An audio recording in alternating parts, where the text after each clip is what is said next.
Gabrielle Chanel Fashion Manifesto explores Chanel's impact on fashion and the modern woman's wardrobe, from her entry into fashion with the opening of her first boutique in 1910 to her final collection in 1971.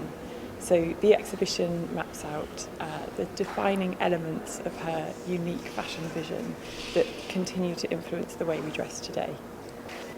So Gabrielle Chanel was really designing first and foremost for herself, and she was an active, independent woman. And so she wanted to design clothes that you could move in, that allowed a freedom of movement and that were comfortable, that had an element of practicality as well as a sort of elegant simplicity.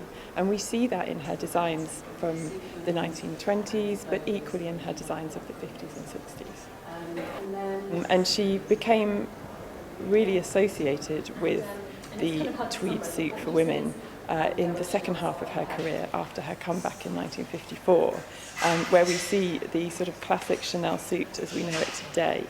And this was really characterised by a jacket with a sort of cardigan fit, so it's cut to be very comfortable and loose and supple and sort of allow a fluid movement. And a simple skirt that sits just below the hips. So again, it's comfortable, it's easy to move in, it allowed for a good stride so you could walk in it comfortably. And of course, she did many iterations of this classic suit in sort of every shade of tweed you could imagine.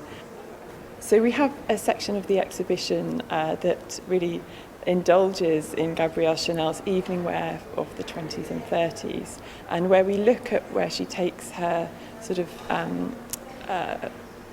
favoured simplicity and fluidity and applies it to opulent evening wear. So there's a very understated style, you know, it's luxury, it's beautiful, rich fabrics, but they're very light, and again, they work very well when the wearer moves, so it's, you know, perfect garment to dance in or simply glide across the room.